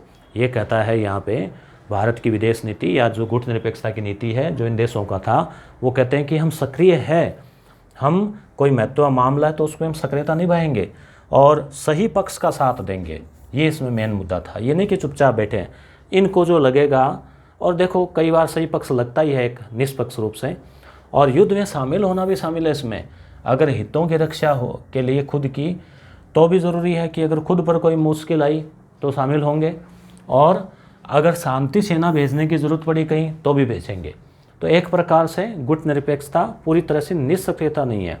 शांति हेतु मध्यस्थता करना, जैसे अभी यूक्रेन के मुद्दे को आप समझ सकते हैं कि भारत से अगर कहें तो भारत तैयार है मध्यस्थता के लिए। और भारत क्या कर रहा है? भारत कह रहा है कि युद्ध समाधान नहीं है। भारत की तो नीति शुरू से ही रही है अहिंसा परमो धर्म। तो इसलिए कि भाई युद्ध कोई समाधान नहीं है और बैठ के बातचीत करके जो समस्याएं हैं उसको सुलझाना चाहिए। भारत एक तरफ रूस से तेल भी आयात कर रहा है, उधर अमेरिका का साथ में क्वाड से वार्ता कर रहा है। तो ये उदाहरण मैंने यहाँ जोड़ दिया है। और आप 12 के विद्यार्थी अगर ये लिख के आते हैं बोर्ड एग्जाम में तो आपको बहुत बड़ा इसका फ़ायदा मिलने वाला है। ये लाइन अगर आप यहाँ जोड़ देते हैं वर्तमान से जोड़ते हुए, और भी एग्ज़ाम्स में आप जोड़ सकते हैं, जैसे मेंस आप लिख रहे हैं RS या UPSC, तो ये उदाहरण आप दे सकते हैं गुटनिरपेक्षता में। भारत की अगर हम कुछ गतिविधियों को देखें उदाहरण के लिए, कि जैसे 1954 में कोरिया का युद्ध जो चल रहा था उत्तर और दक्षिण कोरिया का, तो भारत ने उसमें मध्यस्थता की। अब नंबर 7 बिंदु क्या है? बाद में इसकी थोड़ी प्रकृति बदल गई, क्योंकि जब 1991 के आसपास गुट ख़त्म ही हो गए, तो क्या हुआ कि अब आर्थिक असमानता के जो मुद्दे हैं उन पर ये बल देने लगा है। जैसे मान लो IMF है, वर्ल्ड बैंक है, वो विकसित देशों के ज़्यादा पक्ष में है, इसलिए ऐसे मुद्दे। अब आलोचना, गुटनिरपेक्ष नीति की आलोचना भी करते हैं कुछ विद्वान कि एक तो ये सिद्धांत विहीन है, कोई सिद्धांत नहीं है। एक तरफ कह रहे हैं गुट में है, कई बार कह रहे हैं नहीं है, सक्रिय है, पता नहीं क्या है। ठीक है, डुलमुल रवैया है। अब अगर गुट निरपेक्ष है तो फिर भारत ने 1971 में रूस से संधि क्यों की? रूस के साथ में वो एक तरह से भारत का झलक रहा था गुट, और वर्तमान में इसका कोई उपयोग नहीं है, क्योंकि जब दो गुट ही नहीं है तो ये आलोचक ऐसा कहते हैं। परंतु फिर भी इसका महत्व है। क्या महत्व है? जो नव स्वतंत्र राष्ट्र थे, भारत और इंडोनेशिया इत्यादि, जो समय काफ़ी पिछड़े हुए थे, गरीब थे, अगर वो किसी एक गुट के साथ मिलते तो उनकी फिर विदेश नीति जो है वो कैप्चर हो जाती। देश आज़ाद हुआ है और सीधा सीधा अमेरिका के शरण में गया, रूस के शरण में गया, तो उसकी विदेश नीति सीधी सी बात है, या तो वहाँ फिक्स पूंजीवाद आता, या फिर साम्यवाद आता, या फिर उसकी भी वही असर होता जो गुटों का हुआ। तो एक प्रकार से स्वतंत्र होने का कोई मायना नहीं रह जाता। स्वतंत्र होने का मतलब संप्रभुता, विदेश नीति अपनी इच्छा से करना, और आप किसी एक गुट में आप घुस गए तो फिर आप वहाँ से निकलना मुश्किल हो जाता और आपकी एक तरह से स्वतंत्रता जो खतरे में पड़ जाती। दूसरा है छोटे और कमज़ोर राष्ट्रों के हितों की रक्षा। तो छोटे राष्ट्र थे, कमज़ोर राष्ट्र थे, उनके हितों की रक्षा इसमें हुई। स्वतंत्र विदेश नीति का निर्माण हुआ। आर्थिक असमानता का इसमें विरोध किया गया। लोकतांत्रिक मूल्यों की रक्षा के लिए कहा गया। वैकल्पिक विश्व के निर्माण, वैकल्पिक का मतलब कि इन दो गुटों के अलावा जो हथियारों की होड़ चल रही है उसके अलावा विश्व बनाओ जिसमें कुछ निर्माण हो, विकास हो, गरीब का कल्याण हो, इस प्रकार से। और इन्होंने विश्व के अन्य देशों को, आपने भी देखा ना कितने 120 कितने थे इसमें सदस्य, तो 120। तो अब सोचो 120 देश को एक मौका मिला ना। अगर गुट निरपेक्ष आंदोलन नहीं होता तो हो सकता है 120 में से 30-40 देश इधर उधर हो जाते, किसी न किसी गुट में शामिल होते, तो कोई ऑप्शन ही नहीं था। तो विश्व के सामने एक नया ऑप्शन दिया इन्होंने। अमेरिकी वर्चस्व के दौर में भी ये उपयोगी है। वर्तमान में अमेरिका का वर्चस्व चल रहा है तो इसमें भी इसका महत्व है। और यूक्रेन का आप देख सकते हैं अभी वाला शीत युद्ध की जकड़ भीड़ इसने ढीली की, क्योंकि जैसा कि हमने देखा कि अगर 120 देश किसी एक गुट में या दोनों में बंटते तो गुट निश्चित रूप से गुटों की ताकत बढ़ती। कोई देश मान लो खेबी कर दें, बदमाशी कर लें, तो फिर ये युद्ध भी छिड़ सकता है, कुछ भी हो सकता है। तो इसलिए विश्व के सामने शीत युद्ध जो है उसका एक ऑप्शन लोगों को दिखने लगा और उन देशों को भी लगने लगा कि हम कहीं गलत कर रहे हैं। तो एक प्रकार से युद्ध की जकड़ ढीली की। नव अंतर्राष्ट्रीय आर्थिक व्यवस्था ये क्या थी? New economic new international economic management, ऐसा कुछ इसका नाम है, ऐसे दे रखा है। तो नई जो अंतर्राष्ट्रीय आर्थिक व्यवस्था है ये 1974 में अंकटाड जो United nation conference trade and development के ऊपर जो है वो विकासशील देशों के लिए थी। तो आप सीधा इतना याद रखें कि जो नई आर्थिक व्यवस्था है जो रुपए पैसे के लिए, वो विकासशील देशों के लिए की स्कीम आई कि विकासशील देशों में भी अर्थव्यवस्था का विकास होना चाहिए, उन तक लाभ पहुंचना चाहिए। तो इसमें जैसे संसाधन है उन तक विकासशील देशों की पहुंच, आयात निर्यात है वो विकासशील देशों के पक्ष में हो, विकासशील देशों को भी निर्यात करने का मौका मिले, केवल ले रहे हैं बेचारे। प्रौद्योगिकी का विकास इन देशों तक पहुँचे, गरीब पिछड़े देशों तक टेक्निक पहुँचे ताकि उनका डेवलपमेंट हो। और संस्थानों की भूमिका जो है जैसे IMF है, वर्ल्ड बैंक है, उनकी भी सुनिश्चित की जाए। तो इस प्रकार से दोस्तों ये पहला पार्ट जो है वो पूरा होता है। हालांकि पहला पार्ट थोड़ा बड़ा था और अब आता है दूसरा पार्ट, दो ध्रुवीयता का अंत। इसमें क्या है? दो ध्रुव अभी हमने देखा, एक तो USA का ध्रुव था और एक था रूस, यानी कि सोवियत, हम इसको कहेंगे रूस न कह के, सोवियत का जो था वो था। तो ये जो दो ध्रुव बने हुए थे, दो गुट बने हुए थे, इनका अंत हो गया। यानी सोवियत संघ गुट टूटने से ये वाला गुट जो है वो अपने आप ही हो गया, टूट गया, ये वाला जो है वो। तो इस प्रकार से आगे हम देखते हैं बर्लिन की दीवार वगैरह, इसको हम देखेंगे। तो पाठ 2 को हम ले लेते हैं, दो ध्रुवीयता का अंत। तो इसमें जो है हमने भी देखा कि दो ध्रुव सोवियत और USA, तो ये अब ख़त्म होके और वर्तमान में अब एक ध्रुव है या एक ही गुट है, वो है अमेरिका। ध्रुव का क्या मतलब हुआ? यानी जैसे धुरी जिसके चारों ओर सारी चीज़ जो है वो घूमती है, तो धुरी हो गए ना एक तरह से केंद्र। तो केंद्र पहले दो थे विश्व में शक्ति के, अब केवल एक ही बचा है अमेरिका। हालांकि ऐसा नहीं है कि रूस एकदम कमज़ोर हो गया है, रूस अभी भी शक्तिशाली है, चुनौती दे रहा है, मगर वैसी बात नहीं है जो उस समय थी। हालांकि अच्छा है ये कि गुट नहीं है दो मगर एक देश का भी शक्तिशाली होना और पूरी व्यवस्था नियंत्रण में होना भी ठीक नहीं है। तो देखो बर्लिन दीवार के बारे में हम पढ़ चुके हैं। 1961 में जो है इसको बनाया गया था और ये शीत युद्ध का प्रतीक थी। 1989 में इसको गिरा दिया गया और 1990 में जो है जर्मनी का एकीकरण हो गया। इसी के साथ ही जो सोवियत संघ के पतन की या उस गुट के पतन की शुरुआत हो गई और फिर 91 में अन्य देशों में भी हिम्मत आ गई और उन्होंने भी साफ साफ कह दिया कि भाई हम इस गुट में नहीं रहना चाहते, हम अलग हो रहे हैं। और 15 देश जो थे, 11 नहीं 15 थे, मैंने पहले 11 बता दिया था क्या, तो 15 जो देश थे वो सब के सब जो है उसमें अलग हो गए।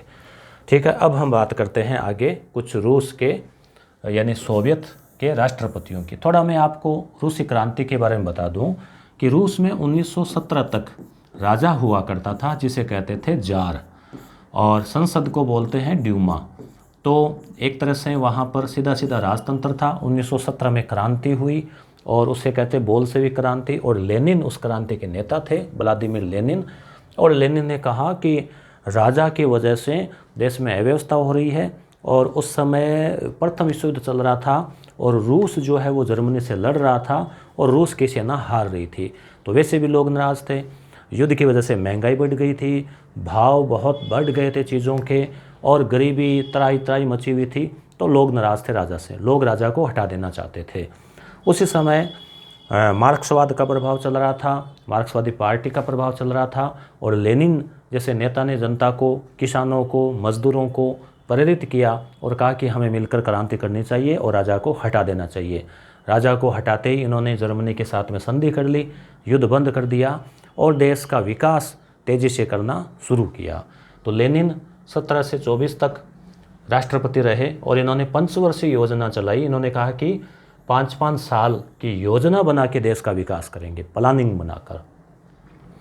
उसके बाद में स्टालिन आया जो 24 से 53 तक लगभग 20 साल रहा। इसने रूस का तेज़ी से औद्योगिकरण किया, यानी कि बड़े बड़े उद्योग धंधे स्थापित किए, चाहे वो स्टील के हो और के हो, विभिन्न प्रकार के टेक्नोलॉजी के, और खेतों का सामूहिकीकरण किया जिसे कोल खोज कहते हैं। यानी जिनके लोगों के खुद के खेत थे उनके मालिकों को हटा दिया और सभी खेतों को सरकार का खेत बना दिया और फिर कहा कि इसमें आप खेती करो, फसल उपजाओ, घर ले जाओ। हालांकि इसमें बहुत ज़्यादा नरसंहार हुआ, लाखों लोग मारे गए। इस दरमियान ख्रुश्चेव 1953 से 64, क्यूबा का मिसाइल संकट के समय इनका नाम आया, हमने अभी पढ़ा था। शुरू में ब्रेजनेव जो है, इसके समय जो शीत युद्ध था उसमें कुछ तनाव में कमी करने का इसने प्रयास किया, और परंतु अफ़गानिस्तान पर आक्रमण 1982, एक ही समय गलती हुई कि अफ़गानिस्तान पर आक्रमण किया जिससे कि वापस शीत युद्ध की स्थिति आ गई। उसके बाद आया मिखाइल गोर्बाचेव जो कि यूएसएसआर के अंतिम राष्ट्रपति थे 1985 से 91 में।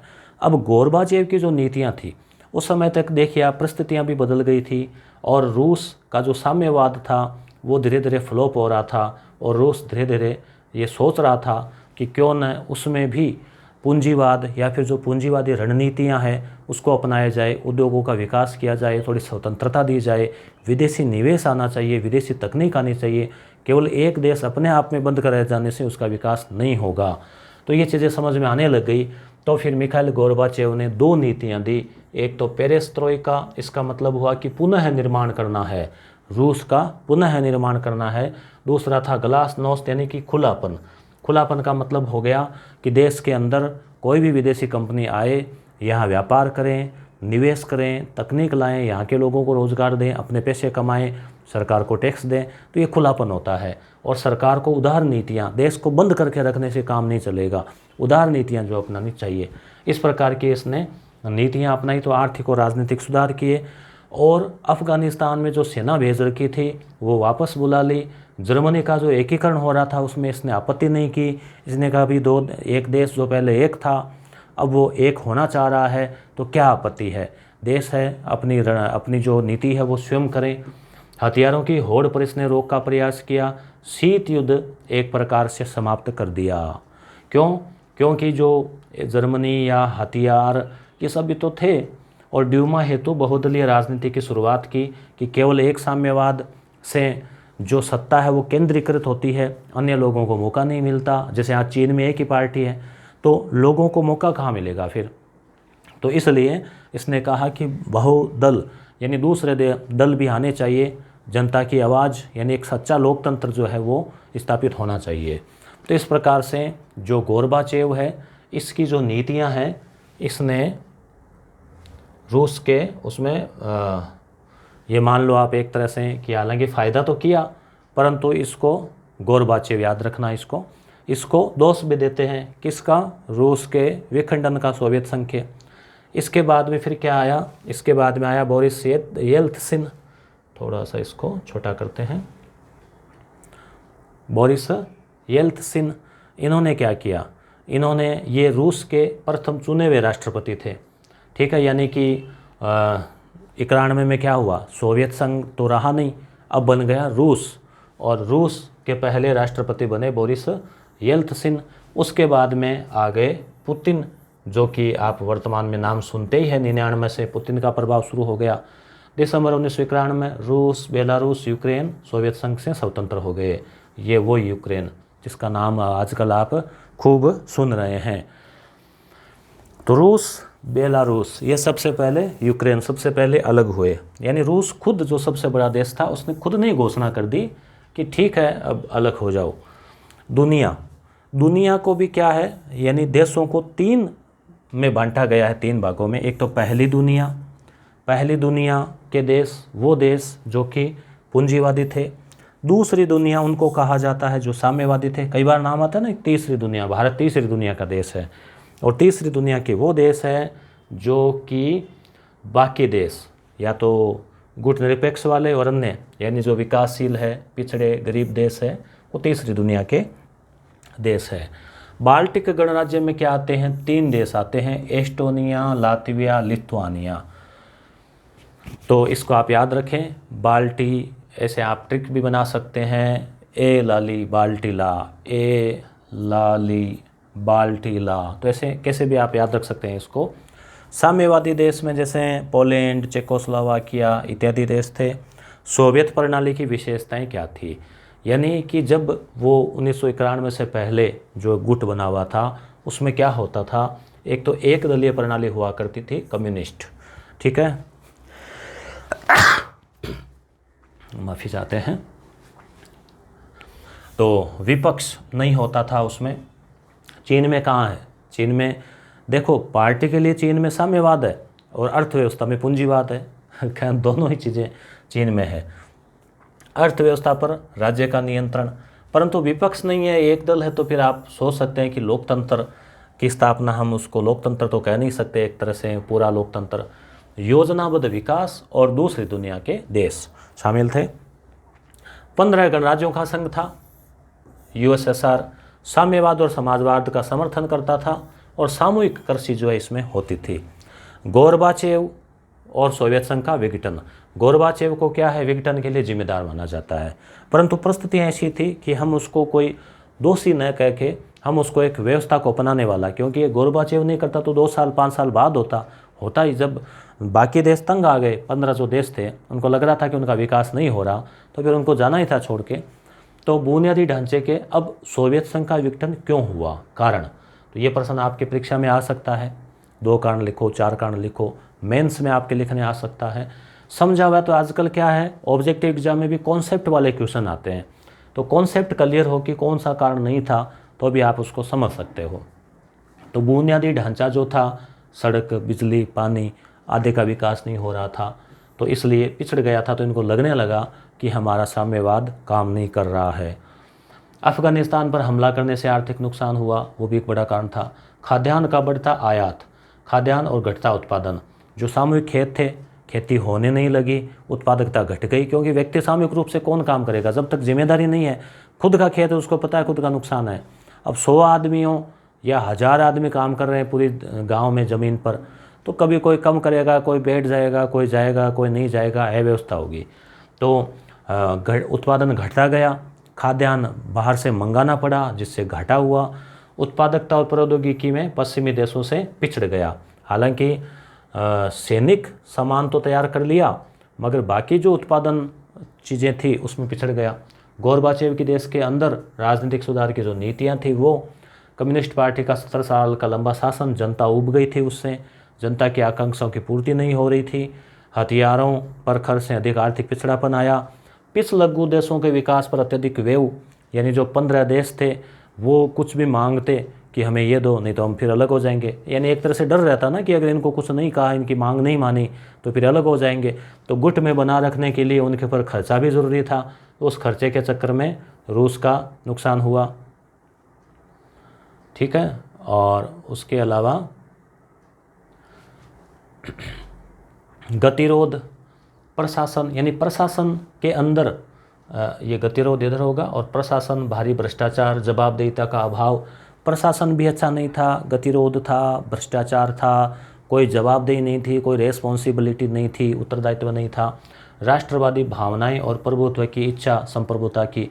अब जो 15 देश थे उनके अंदर भी कि भाई हम एक देश है स्वतंत्र, क्यों पिछलग्गू बन के रहें, अपना खुद बने, जनता की इच्छा थी कि वो राष्ट्र स्वतंत्र बने, संप्रभु बने। और इन देशों ने ये भी देखा कि किस प्रकार से पूंजीवादी देश है, उनका तो विकास हो रहा है, वहाँ लोगों के पास खूब पैसा है, गाड़ियाँ हैं, सड़कें हैं, बिजली है, पानी है, उद्योग धंधे हैं, और यहाँ पर चीज़ें सिमट रही है, कम हो रही है, तो फिर क्या फ़ायदा इस विचारधारा को पकड़े रखने में। सोवियत संघ के विघटन के परिणाम, शीत युद्ध समाप्त हो गया, विचारधारा का जो संघर्ष था पूंजीवाद और साम्यवाद वो समाप्त हो गया, हथियारों की होड़ बंद हो गई। हालांकि पूरी तरह से तो बंद नहीं हुई, मगर उतनी नहीं रही। नई शांति की संभावनाएं जगी, कि अब विश्व में कोई खतरा नहीं रहेगा। पहले खतरा था कि कहीं दोनों लड़ भिड़ गए तो तीसरा विश्व युद्ध हो जाएगा। विश्व राजनीति में शक्ति संबंध बदल गए और अब शक्ति का जो केंद्र है वो पूरा का पूरा अमेरिका के पास चला गया। पूंजीवाद का बोलबाला हो गया। अब पूरे विश्व में पूंजीवाद एक ऐसी व्यवस्था है जो वर्तमान में सर्वस्वीकार्य है और सफल मानी जा रही है विकास के लिए। एक ध्रुवीय व्यवस्था हो गई। विश्व bank, IMF, international monetary fund, इनका प्रभुत्व हो गया। उदारवादी लोकतंत्र, क्योंकि ये क्या करते हैं, ये लोन वगैरह देते हैं, ऋण वगैरह देते हैं। उदारवादी लोकतंत्र, उदारवादी मतलब जिसमें पूंजीवाद हो और लोगों को आज़ादी हो, अपना व्यापार विकास करें। नए राष्ट्रों का उदय हुआ। 15 तो वो हो गए रूस से अलग होके, कुछ और हो गए, तो अब नए खिलाड़ी आ गए दुनिया में।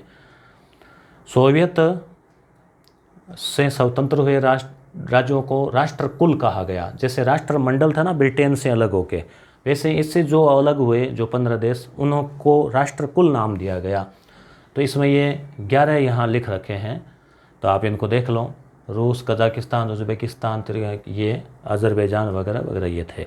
अब आता है शॉक थेरेपी क्या है। शॉक थेरेपी का मतलब ये हो गया कि झटका देकर इलाज करना, शॉक थेरेपी, ठीक है। झटके के साथ इलाज, करंट का झटका लगाते हैं ना वो। तो ये क्या था, ये था कि IMF है और विश्व बैंक है, इनके द्वारा तैयार मॉडल था ये, जिसमें समाजवादी व्यवस्था से पूंजीवादी व्यवस्था में संक्रमण की प्रक्रिया थी। यानी जो अभी अभी नए देश आज़ाद हुए थे जो रूस से, वहाँ पर समाजवाद था और वो चाहते थे कि वहाँ पूंजीवाद आए। साम्यवाद से तो वो थक गए थे, विकास नहीं हो रहा था। तो पूंजीवाद आने के लिए उनको IMF एक स्कीम लेके आए कि बस सीधे ही जो उद्योग धंधे हैं, जो सरकारी उद्योग है, उनको बेच दो। सरकारी उद्योगों को, फैक्ट्रियों को बोली लगा दो, और जो अमीर आदमी है लेना चाहे वो ले लेगा, फिर उसका विकास कर लेगा। जैसे मान लो भी एयर इंडिया है, तो एयर इंडिया घाटे में चल रही थी तो सरकार ने उसकी बोली लगाई, टाटा ने उसको खरीद लिया। तो वैसे ही अब ये तो एक सिस्टम से हुआ है। वहाँ ये हुआ कि सब कुछ जल्दबाजी में ये हुआ कि नव जो आज़ाद साम्यवादी देश थे उनके लिए बहुत कष्टप्रद ये प्रणाली हुई। क्या हुआ इसमें एक तरह से मान लो खुली बोली लगी, तो एक प्रकार इसको गैराज सेल कहते हैं। गैराज, जैसे गैराज के अंदर गाड़ियाँ होती है तो कहते हैं कि ले जाओ मनमर्जी से, जैसे होता है ना एकदम खुले में। मान लो 5 लाख की गाड़ी की 50,000 में, 20,000 में, 80,000 में लो के भाव, एक तरह से बेचना, कबाड़ के भाव। तो ये यहाँ पे हुआ, तो इन देशों की हालत ख़राब हो गई। ये देश उस झटके को सहन नहीं कर पा रहे थे, क्योंकि लोगों ने इतने साल साम्यवाद को अपनाया, फिर पूंजीवाद को अपना रहे हैं, तो लोगों की हालत ख़राब हो गई। एक तरह से तो 10-15 साल इनकी स्थिति 5-7 साल और ज़्यादा ख़राब रही।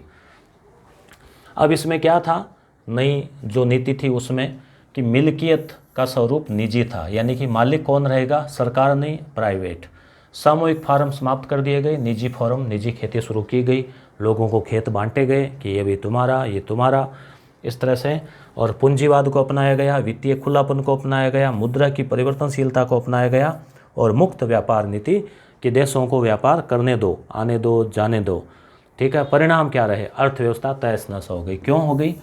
अब एक तरफ तो हम कहते थे कि पूंजीवाद गजब है, तो फिर अर्थव्यवस्था तहस नहस क्यों होगी? क्योंकि ये सब कुछ अचानक किया गया, जल्दबाजी में, साम्यवाद को ख़त्म करके कि फटाफट पूंजीवाद लाओ, तो इस वजह से अर्थव्यवस्था तहस नहस हो गई। गराज सेल, उद्योगों को निजी हाथों में सस्ते में बेच दिए, इससे सरकार को बड़ा घाटा हुआ। और नहीं, हाथों हाथ को चमत्कार तो थोड़ी होना है, हाथों हाथ को जादू थोड़ी होना है कि बस तुरंत जो है वो सरकार के होते ही जादू हो जाएगा, पूंजीवाद आते ही टाइम लगता है चीज़ों में। तो ये दूसरा पार्ट था। अब है तीसरा पार्ट, समकालीन विश्व में अमेरिकी वर्चस्व।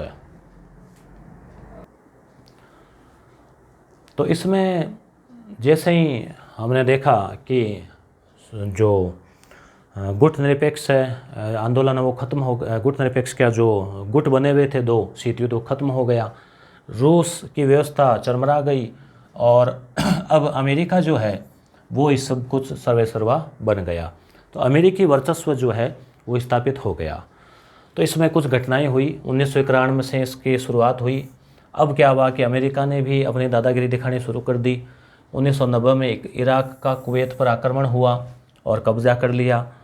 USA ने, ये इराक ने किया, मगर इसमें भी अमेरिका की जो अप्रत्यक्ष रूप से भूमिका थी। USA ने, USA ने अमेरिका, और यूएनओ संयुक्त राष्ट्र संघ उसकी अनुमति लेकर 34 देशों की सेना इराक पर आक्रमण के लिए भेजी। जब इराक ने कुवैत पर आक्रमण किया और कब्जा कर लिया ना, तो अमेरिका ने कहा कि ये गलत हुआ है और हम इसका विरोध करेंगे। तो विरोध करेंगे तो यूएनओ एक था युद्ध रोकने के लिए, तो 34 देशों की एक सेना बनाई, जिसमें बड़ी सेना अमेरिका की थी, बाकी की छोटी छोटी सेना थी। और जॉर्ज बुश सीनियर यानी जॉर्ज बुश नाम के 2 व्यक्ति अमेरिका के राष्ट्रपति बने हैं। एक पहले बना, वो सीनियर कहलाता है, इसके बाद इनका बेटा बना, वो जूनियर कहलाता है, जॉर्ज बुश। तो इसे नई विश्व व्यवस्था कहा कि भाई हम मिलकर जो है, कोई देश अगर दादागिरी करेगा, अकेला कोई देश दादागिरी करेगा, तो हम मिलकर उसको जो है यूएनओ और उसकी सेनाएं मिलकर उसको मारेगी, उसको कंट्रोल करेगी। ऑपरेशन डेजर्ट स्टॉर्म ये क्या था? तो ये था 1991 में। ये आरएस मेंस एग्जाम में भी पूछा गया था 2018 के आसपास, शायद इसी का पूछा था। तो यूएनओ ने प्रथम खाड़ी युद्ध के सैन्य अभियान को यह नाम दिया।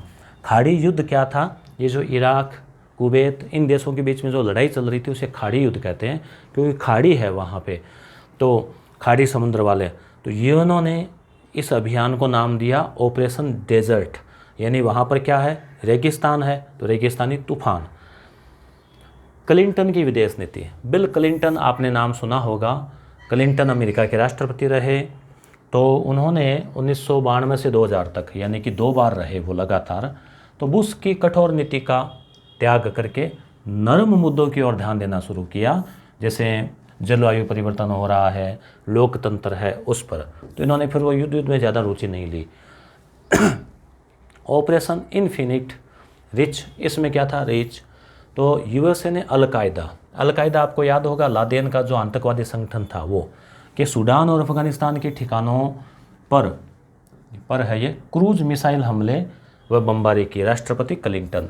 तो क्लिंटन ही उस समय राष्ट्रपति था, और क्लिंटन ने क्या किया कि अलकायदा के जो ठिकाने थे, जो आतंकवादी ठिकाने थे, उस पर मिसाइल से हमले किए, तो ताकि उसको सफाया किया जा सके। कारण क्या था? अलकायदा ने यूएसए के केन्या और तंजानिया के दूतावासों पर हमला किया था, तो इस वजह से बदले के रूप में। अब देखो एक बड़ा हमला हुआ 9/11, 11 सितंबर 2001 को। ये जो आतंकवादी संगठन था अलकायदा, इसने बहुत बड़ा हमला किया कि 4 हवाई जहाज़ों का अपहरण कर लिया, और उन हवाई जहाज़ों को न्यूयॉर्क के वर्ल्ड ट्रेड सेंटर और पेंटागन पर हमले टकराए। मतलब 4 विमानों को भेजा था, 2 को उस पे, 2 को उस पे। तो एक तो हालांकि दिशा भटक गया, 3 विमान यानी पायलटों को डरा धमका के और खुद के पायलट बिठा दिए और इन इमारतों को सीधा बिल्डिंग से टकरा दिया। ये तो शुक्र मानो कि इनके पास कोई घातक हथियार नहीं था, नहीं तो और भी कुछ कर सकते थे नुकसान। तो ये जो घटना थी बहुत बड़ी घटना थी, और अमेरिका के हज़ारों व्यक्ति मारे गए थे। और पूरे विश्व के लिए एक आश्चर्यजनक बात थी कि अमेरिका का जो रक्षा केंद्र है और विश्व व्यापार संगठन का जो केंद्र है, वहाँ पर हवाई जहाज़ जो है जाके भिड़ गए। हालांकि अमेरिका के अब वो राडार वगैरह ने काम किया होगा, मगर इससे पहले कि वो कुछ समझ पाते कि यात्री विमान इधर क्यों आ रहे, इतने में टकरा गए। तो राष्ट्रपति जॉर्ज वास बुश जूनियर, उस समय रिपब्लिकन पार्टी की सरकार थी, और अब उन्होंने वापस बदला लेने का काम किया कि अब इसको छोड़ा नहीं जाएगा और अलकायदा का पूरा सफाया किया जाएगा। लादेन इसका मुखिया था, अफ़गानिस्तान इसका केंद्र था। फिर अब अमेरिका ने अफ़गानिस्तान पर हमला किया। तो यूएसए, जिसका नाम दिया गया ऑपरेशन एंड्यूरिंग फ्रीडम। यूएसए ने 9/11 के बाद आतंकवाद के विरुद्ध जो विश्वव्यापी युद्ध अभियान चलाया, जिसमें कहा गया कि आतंकवाद किसी भी देश के लिए अच्छा नहीं है, आतंकवाद ठीक नहीं है किसी भी देश के लिए, सब देशों के लिए खतरा है। तो उन सभी के खिलाफ जिन पर 9/11 का शक था, और मुख्यतः अलकायदा और तालिबान, इनके ऊपर जो है वो किया गया। ऑपरेशन नेपच्यून स्पीयर, ये किसका नाम है? ये अमेरिका ने लादेन को मार गिराने का जो 2011 का भी, 2011 में अमेरिका ने पाकिस्तान के अंदर घुसकर रात्रि में आए, उसको मार के और उसकी बॉडी को समुद्र में दफना के चले गए। तो ये बहुत खतरनाक जो है प्लान था। उस समय ओबामा जो है वो था। तो अमेरिका ने देखो बदला ले लिया, 10 साल बाद ही लिया हो, 10 साल, परंतु जो कुख्यात सरगना था अलकायदा का, लादेन, उसने अमेरिका पर हमला किया था। अमेरिका ने वापस बदला ले लिया और उसके ऊपर $1 अरब का इनाम था, $1 अरब का लादेन पर।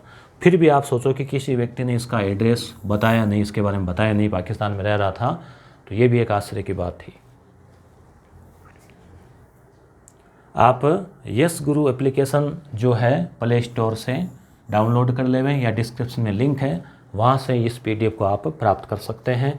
ऑपरेशन ये इटाकी ने इराकी है, इराकी फ्रीडम, तो 2003 में चलाया गया। अमेरिका की अगुवाई वाला आकांक्षियों का महाजोड़ इसको नाम दिया गया, कोग्लिशन विलिंग्स। इसमें 40 देशों का समूह था, ने बिना UN की विधिवत अनुमति के इराक पर हमला कर दिया।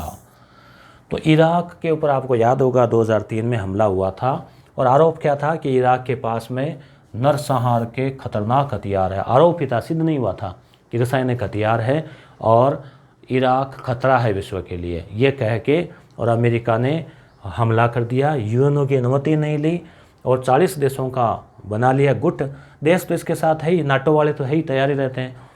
तो इस प्रकार से इसको नाम दिया गया ऑपरेशन इराकी फ्रीडम, और आकांक्षियों का महाजोड़ भी इसे कहा जाता है। यानी सारे के सारे बहुत ज़्यादा महत्वाकांक्षी थे। और आकांक्षा क्या थी? पेट्रोल, तेल, उस पर अधिकार करना। उद्देश्य इराक के तेल भंडारों पर नियंत्रण करना और इराक में अमेरिका की मनपसंद की सरकार बनाना, ताकि वो वैसी नीतियाँ अपनाए। अब जैसे सोवियत संघ का तो विघटन हो गया और भारत 1947 में आज़ाद हुआ, तो लगभग 50 से 60, 70, 80, 90, 40, 45 साल तक भारत के उसके साथ कैसे संबंध रहे? तो संबंध बहुत गहरे थे। अगर हम बात करें निष्पक्ष रूप से, तो अमेरिका के बजाय भारत का झुकाव रूस के प्रति था, और रूस भी भारत का सच्चा मित्र रहा। कैसे हम बात करेंगे? जैसे देखो, जिस समय भारत आज़ाद हुआ बहुत विकट स्थिति थी, उस समय रूस ने आर्थिक मदद की और भिलाई, बोकारो, विशाखापट्टनम के जो इस्पात के कारखाने हैं, भेल की स्थापना है, भारत हेवी इलेक्ट्रॉनिक लिमिटेड, उसकी स्थापना में आर्थिक और तकनीकी सहायता की। अमेरिका ने कुछ नहीं किया, रूस ने मदद की थी।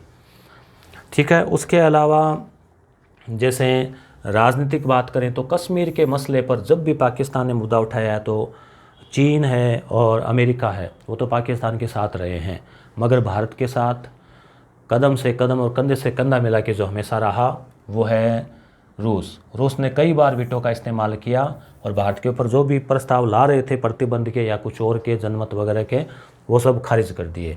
1947 नहीं है, ये 1971 होगा यहाँ पे। 1971 में अनाक्रमण संधि की भारत ने, ठीक है, रूस के साथ में। इसमें क्या था? इसमें ये था कि अमेरिका, जैसे भारत और पाकिस्तान के बीच युद्ध चल रहा था 1971 में, तो अमेरिका ने क्या किया कि एक युद्धपोत भारत पर हमला करने के लिए पाकिस्तान की मदद के लिए भेजा। तो फिर भारत के प्रधानमंत्री तत्कालीन इंदिरा गांधी ने रूस के साथ चर्चा की, तो रूस ने एक संधि की जिसमें जो है वो अनाक्रमण, जिसमें ये कहा गया कि अगर भारत और पाकिस्तान के द्विपक्षीय युद्ध में तीसरा देश कोई भी शामिल होता है तो रूस भारत की मदद करेगा, वो फिर रूस पर हमला माना जाएगा। तो ये जैसे ही पता चला इस संधि का, तो अमेरिका ने उस युद्धपोत को वापस मोड़ लिया, बंगाल की खाड़ी की तरफ भेजा था। तो ये रूस ने बहुत बड़ी मदद की, नहीं तो उस समय कुछ भी हो सकता था। उसको अभी 50 साल हो गए 2021 में इस अनाक्रमण संधि को। भारत ने भी अप्रत्यक्ष किंतु महत्वपूर्ण समर्थन किया रूस की विदेश नीति का। अभी भी देख लो आप, यूक्रेन वाला मामला है तो भारत ने वोटिंग से मना कर, मतलब भारत वोटिंग में गया ही नहीं। निंदा प्रस्ताव जो भी कुछ हो रहे थे तो भारत वोटिंग में शामिल नहीं हुआ यूनो में। सैन्य सामान है, जैसे ब्रह्मोस है, अंतरिक्ष का मामला है, परमाणु ऊर्जा है, हथियार है इत्यादि दिए, कुडनकुलम परमाणु संयंत्र वगैरह आदि में। संस्कृति की बात करें तो भारतीय संस्कृति की वहाँ पे ज़्यादा है। भारतीय हिंदी फिल्में, भारतीय फिल्म स्टार अमिताभ बच्चन, शाहरुख खान, इन सबको वहाँ जानते हैं सारे लोग। और लेखक, कलाकार, उन्होंने सोवियत यात्राएं की, तो उनका जो बहुत अच्छा संबंध जो है वो रहा है। पूर्व साम्यवादी देश, अब रूस के अलावा जो अन्य साम्यवादी देश थे, कजाकिस्तान वगैरह, उनके साथ भारत के संबंध भी गहरे थे। भारतीय फिल्मों, गानों की धूम, लता मंगेशकर, मोहम्मद रफ़ी, किशोर कुमार आज भी वहाँ चलते हैं। रूस और भारत दोनों का सपना था बहुध्रुवीय व्यवस्था की सामूहिक सुरक्षा, संघर्षों का बातचीत से समाधान। भारत और रूस का हथियारों का बड़ा खरीदार रहा है, बड़ा होगा यहाँ।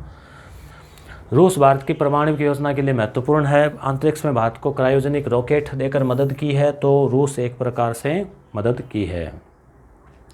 अब यूरोप की बात करें तो यूरोपीय संघ EU यूरोपियन यूनियन, तो 1957 में इसकी नींव पड़ी और 1985 में सांगेन संधि हुई, जिसमें EU के देशों के बीच सीमा नियंत्रण समाप्त हो गया, एक वीज़ा की घोषणा। यानी कि EU के जो सदस्य देश है, जैसे मान लो ब्रिटेन, फ्रांस, कोई भी जो देश है, उनके बीच में फिर यहाँ से वहाँ जाना है कहीं भी, तो उनको वीज़ा की ज़रूरत नहीं है, बस एक ही वीज़ा, उससे घूमो। फिर ये एक ही मुद्रा कर दी कि मुद्रा भी जो इसमें चल रही वही इसमें, उसको नाम दिया गया यूरो 2002 में। 2012 में इसको नोबेल शांति पुरस्कार मिला। 2016 में ब्रिटेन इससे अलग हो गया, जिसे कहते हैं ब्रेक्जिट। वर्तमान में इसमें 27 देश है EU में और वो उससे अलग हो गया। EU की ताकत क्या है? एक तो दुनिया की दूसरी बड़ी अर्थव्यवस्था, अगर इन सभी देशों को मिला है यूरोप वालों 27 को, तो बनती है। और फ्रांस इसका जो देश है सदस्य, वो परमाणु संपन्न है और यूएनओ का स्थायी सदस्य है। और यूएनओ ये जो EU है, ये सैनिक सत्य के स्थान पर कूटनीति, आर्थिक निवेश और बातचीत के ऊपर बल देता है। ये इसकी अच्छी बात है, इसलिए इसको नोबेल शांति पुरस्कार मिला। अब आता है आसियान। आसियान क्या है? तो आसियान जो है वो association of south East Asian Nations, तो दक्षिणी पूर्वी एशिया के जो देश है, यानी भारत के दक्षिण और पूर्व की तरफ इंडोनेशिया और फिर ये लाओस, कंबोडिया वगैरह ये इत्यादि। तो 1967 में थाईलैंड की राजधानी है बैंकॉक, वहाँ पर घोषणा पत्र हुआ जिसमें आसियान की स्थापना हुई। उसमें 5 देश थे, इंडोनेशिया, मलेशिया, सिंगापुर, थाईलैंड और फिलीपींस। उसके बाद में इसमें जो देश है वो ज़्यादा आ गए, 5 और आ गए, तो अब कुल 10 हो गए हैं। ध्यान रखना, आसियान में 10 जो है इसके सदस्य हैं। और इसके झंडे में भी जो बालियाँ हैं वो 10 बालियाँ हैं। बाली होती है ना ऐसे वो लाइन से। तो Brunei, Vietnam, Laos, Myanmar, Cambodia बाद में आ गए, 5 पहले थे, म्यांमार वगैरह। उद्देश्य क्या है? जो क्षेत्र है उसमें शांति को बढ़ाना, स्थायित्व, अनौपचारिक बातचीत, टकराव रहित और सहयोगात्मक मेल मिलाप। तो 10 देशों का संगठन है ये दक्षिणी पूर्वी एशिया के आसियान। FTA क्या होता है? फ्री ट्रेड एक्ट, यानी एरिया, मुक्त व्यापार क्षेत्र, यानी इसमें ये जो देश है वो आपस में व्यापार करते हैं और उसमें प्रतिबंध कम से कम लगाए जाते हैं। नाम मात्र का कोई शुल्क जो है उसमें रखा जाता है, आयात शुल्क, आयात निर्यात। सफलताएं भी रही है आसियान की। कंबोडिया में टकराव आया, उसको इन्होंने कम किया। पूर्वी तिमोर का संकट आया, उसका समाधान किया।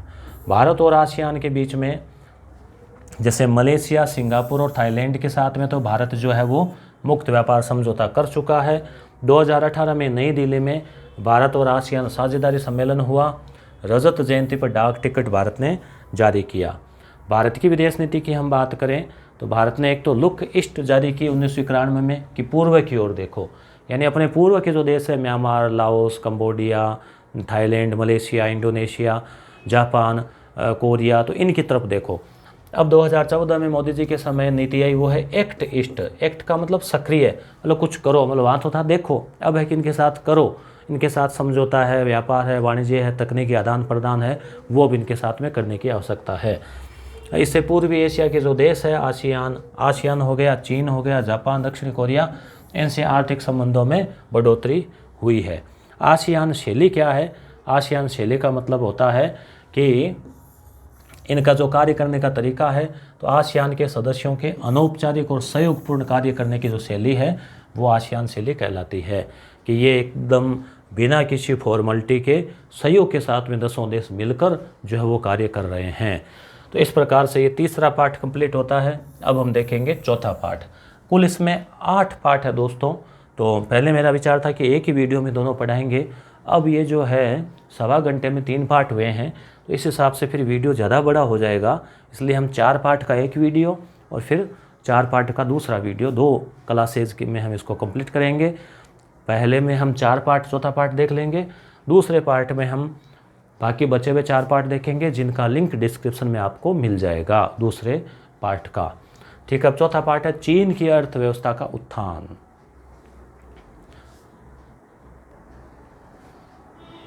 अब चूंकि समकालीन विश्व राजनीति है तो इसमें अमेरिका, रूस, चीन, जापान, आसियान सभी देशों को देखते हुए और भारत के इन सब के साथ संबंधों को हम देख रहे हैं। तो इस प्रकार से भारत की विदेश नीति, अंतर्राष्ट्रीय संबंध जो है वो आपके चैप्टर तैयार हो रहा है। तो यहाँ पे हम बात करें चीन की अर्थव्यवस्था के उत्थान की, तो 1978 तक में क्या हुआ कि देंग श्याओपिंग, चीन का राष्ट्रपति मुखिया, उसने ओपन डोर, मुक्त द्वार की नीति अपनानी शुरू कर दी। अब आप देखो, रूस ने 1991 में ये सब किया, चीन ने पहले शुरू कर दिया।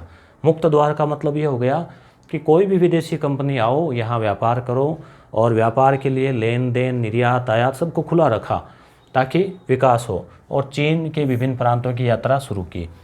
पूर्वी एशिया में चीन को विकास का इंजन कहा जाता है, यानी पूरे जो पूर्वी एशिया का जो डिब्बा है उसका इंजन है ये चीन। शक्ति क्या है चीन की? एक तो विशाल आबादी है। आबादी है तो क्या है, वहाँ पे मजदूर जो है ना, श्रम है वो सस्ता है, इसलिए चीन की चीज़ें सस्ते में मिल जाती है। बड़ा भूभाग है, संसाधन भी है वहाँ पर। क्षेत्रीय अवस्थिति भी इसी की इस प्रकार की है कि इसके समुद्र वगैरह लग रहा है, ठीक है। राजनीतिक प्रभाव इसका रहा है क्योंकि प्रभावशाली वहाँ पर पार्टी है, एक दल की सरकार है जो नीतियाँ पॉलिसी लागू करती है, कोई विरोध करने वाला नहीं है, विरोध कर नहीं सकता, और वो अपनी मर्जी से नीतियों को लागू करती है। 2040 तक ऐसा अनुमान है कि चीन जो है वो अमेरिका को पछाड़ देगा अर्थव्यवस्था के मामले में और अन्य मामलों में। कार्य योजना क्या है चीन की? आयात पर निर्भरता को कम किया, यानी कि जो आयात है ना वो कम हो, निर्यात ज़्यादा हो। आज आप देख लो, भारत और चीन के व्यापार में चीन से सामान भारत में ज़्यादा आता है और जाता कम है, तो इसलिए भारत का जो चीन के साथ में व्यापार घाटा है वो भारत में हो रहा है। तो चीन की पॉलिसी ये है कि ज़्यादा से ज़्यादा सामान को बेचो, आयात कम करो और निर्यात ज़्यादा करो। नागरिकों को शिक्षा देना, स्वास्थ्य में सुधार करना, ये अगर होगा तो मानव संसाधन का विकास होगा। सामाजिक कल्याण की योजनाएं चलाना ताकि लोगों का स्वास्थ्य सुधार हो, हालांकि भारत में भी ये खूब चल रहा है और उसका परिणाम भी मिल रहा है। 1972 में यूएसए से राजनीतिक और आर्थिक संबंध स्थापित किए इसने। आपने पहले हमने पढ़ा था ना, निक्सन ने चीन की यात्रा की। 1973 में चाउ एन लाई जो वहाँ का राष्ट्रपति था, उसने कृषि, उद्योग, सेना, विज्ञान, प्रौद्योगिकी आदि क्षेत्रों में आधुनिकीकरण के प्रयास किए। नई तकनीक, विज्ञान का प्रवेश, विदेशी कंपनियों को आने की अनुमति, वो सब। चीन ने क्या किया? शॉक थेरेपी नहीं अपनाई जैसा कि उन साम्यवादी देशों ने अपनाई थी, बल्कि चरणबद्ध तरीके से विकास को अपनाया, क्योंकि कोई भी नई चीज़ है वो अचानक नहीं आती, अचानक सेट नहीं होती, तो समयबद्ध तरीके से। कृषि का निजीकरण कर दिया, सेज स्पेशल इकोनॉमिक जोन की स्थापना की, प्रत्यक्ष विदेशी निवेश जो एफडीआई आ रही थी उसको प्रोत्साहन दिया। 2001 में डब्ल्यूटीओ में ये शामिल हो गया, विश्व व्यापार संगठन में। चीन में कुछ समस्याएं भी है, जैसे बेरोजगारी की समस्या है, विशाल आबादी है, महिला रोजगार संकट की समस्या है, पर्यावरण को नुकसान। विकास तो हो रहा है मगर कार्बन डाइऑक्साइड, कोयले की उत्सर्जन की वजह से, मोटर गाड़ियों की वजह से और उद्योग धंधों की वजह से पर्यावरण को नुकसान पहुंचा रहा है। भ्रष्टाचार वहाँ पर है, हालांकि कम है, और क्योंकि कठोर कानून है।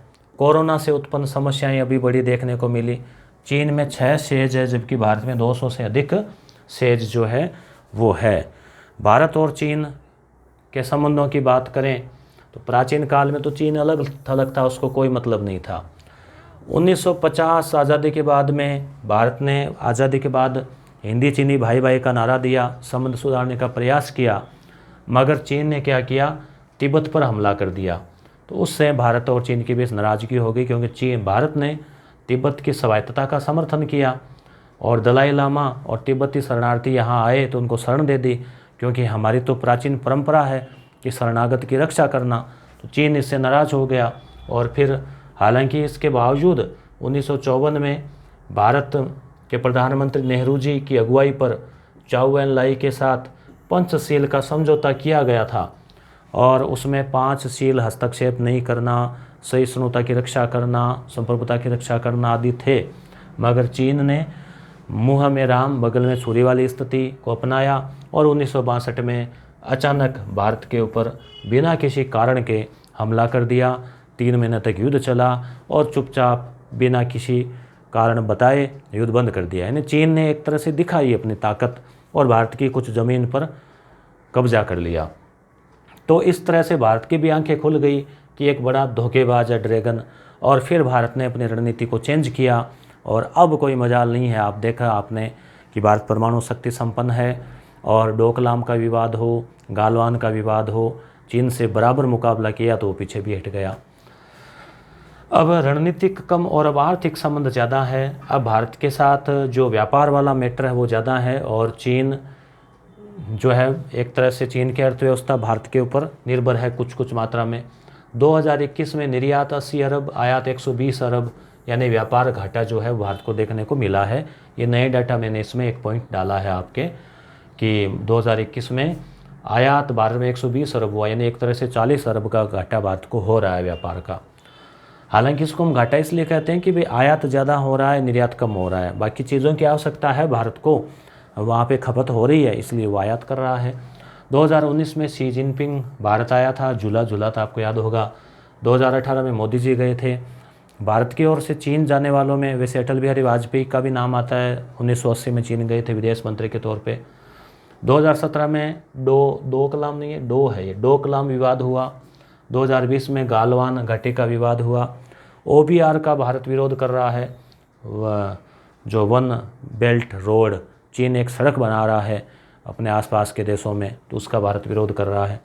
कटुता का कारण भारत और चीन के बीच में पाकिस्तान के आतंकवादी गुटों का चीन समर्थन करता है, एक को भी प्रतिबंधित नहीं माना। सीमा विवाद, कभी कहता है अरुणाचल प्रदेश, कभी गालवान, कभी कहीं के भी करता रहता है। OBR है, वो भी उसने POK के बीच में से निकालने का प्रयास कर रहा है। भविष्य की बात करें तो समान आर्थिक हित है। भारत और चीन दोनों को ही नुकसान है लड़ाई में, आर्थिक नुकसान बड़ा हो जाएगा, और वर्तमान समय आर्थिक युग है, एक जैसे वैश्विक सरोकार है, इसलिए इन दोनों देशों को मिलकर आगे बढ़ना चाहिए। जापान की बात करें तो जापान 1964 में OECD का सदस्य बन गया। इसका फुल फॉर्म अभी मुझे याद नहीं आ रही। तीसरी बड़ी अर्थव्यवस्था है विश्व की, अमेरिका, चीन, उसके बाद जापान। G7 जो 7 शक्तिशाली देश है अर्थव्यवस्था की दृष्टि से, उसका सदस्य है। UNO का जो बजट है उसमें अंशदान में दूसरा स्थान है, इतना अंशदान करता है, पहला अमेरिका, फिर 2 नंबर ये है। जो जापान का संविधान है वो शांति का संविधान है, क्योंकि दूसरे विश्व युद्ध में जापान ने बढ़ चढ़ कर भाग लिया था, फिर परमाणु मार झेली। उसके बाद में जापान ने साफ साफ हाथ जोड़ दिए हिंसा को। उसने कहा कि हम अहिंसा की नीति पे, शांति की नीति पे आगे बढ़ेंगे, और उसके संविधान के अनुसार अनुच्छेद 9 में ये कहा गया है कि वह बल प्रयोग और धमकी का पूरी तरह से परित्याग करता है और विश्व शांति की स्थापना में आगे बढ़ेगा। क्वाड का ये सदस्य है जापान। अब दक्षिणी कोरिया। दक्षिणी कोरिया क्या था? उत्तरी और दक्षिणी कोरिया, कोरिया के 2 टुकड़े हो गए थे 1950 में। दक्षिणी कोरिया जो है वो पूंजीवादी है, उत्तरी कोरिया साम्यवादी था। उत्तरी कोरिया तानाशाही पे है, दक्षिणी कोरिया लोकतंत्र पे है। तो दक्षिणी कोरिया 38 डिग्री अक्षांश पर 1991 में यूएनओ का सदस्य बन गया। हान नदी है वहाँ पर, तो हान नदी का चमत्कार 60 से 80 के बीच तेज़ी से आर्थिक विकास हुआ।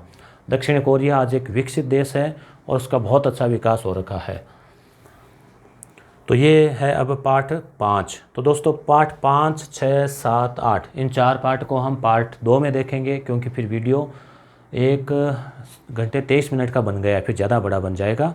तो आप कमेंट करके ज़रूर बताएं कि क्या आपने लास्ट तक ये वीडियो देखा है।